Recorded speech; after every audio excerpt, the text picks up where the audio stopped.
For those who don't know me, my name's Jennifer and I'm an illustrator. I have my own brand, Cloverleaf Pie, where I design all sorts of things like stickers, prints, plushies, apparel, really whatever I want. And you can usually find my work at local coffee shops or at my pop-ups around Northern California. As a self-employed artist, I spend a majority of my time working from home and thinking of new products to sketch out, which I eventually transfer to my computer to finalize on Photoshop. Honestly, a lot of these ideas start out from what I would consider napkin scraps. I would usually draw them on the side of my to-do list for the day or on sticky notes whenever inspiration strikes when I'm outside. As you can see, I have all sorts of sticky notes that I've kept over the years of random plush designs, as well as these sketches around my notebook that I've later turned into stickers and whatnot.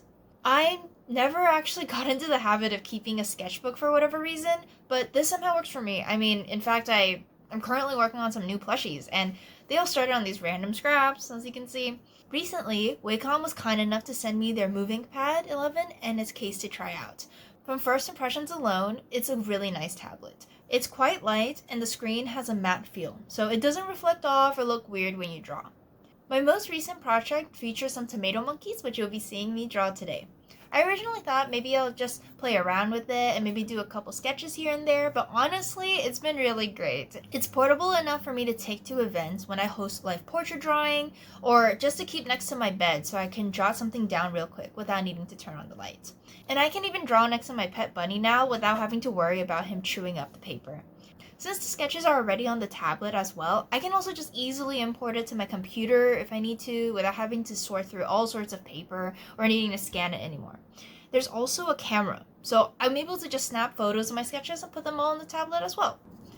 Though my finalized plush designs all have to be pretty clean and neat for my manufacturer to make, I start out by drawing all my characters in action. I think this really helps me flesh out what I want them to look like, even if it's just like a headcanon personality. For this project in particular, I'm making 4 blind box monkeys. I want them to all have these little name cards put inside and all the art connected so you're able to collect them all. I have the ripe tomato, the yellow one, green one, and then like a rare version that's like a purple one. Though I think that they already have quite the personality, I wanted to make sure that they all have their own names and like an art card to go with it to really sell that it's more than just a plush and it's like my own little character. I usually use the Wacom Intuos to do art on my computer, and I immediately noticed that the pen for the Movink Pad is a lot thinner than the pen they have for the Intuos. But it is light and it feels like any pen or pencil you'd regularly pick up. I think this actually helps me get into the sketching mindset because I usually do all my sketches traditionally anyways, and I think that the most impressive part is actually how it feels just like traditional art. I've been using the Sketchbook app to do a lot of sketching recently, and I love how you can just change the width of your strokes, and not just with pen pressure, but also when you hold the pencil as well. Like look at this. I feel like I'm back in art school all over again with my giant sketch pads. I can totally see how this would be a great way for people to get back into figure drawing practice, especially me. I haven't done it in quite a while, and I probably should. And as you can see in the piece I'm doing right now, I'm mostly using it to block out values for my illustration to plan how I want it to look later on. I'm pretty happy with how it looks here, and I'll probably import it to my computer later to finalize on Photoshop, but the Movink Pad 11 also does come with Clip Studio pre-installed. Though you still have to buy a license for it, those who use Clip as your main program, I really believe that this tablet could be like a all-in-one type of deal for you.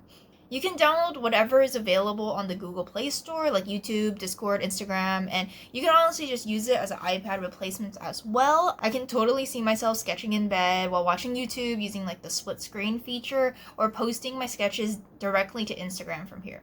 I also actually prefer sketching on this over my iPad. Maybe it's just because I'm so used to Wacom pens already, but that's just my personal preference.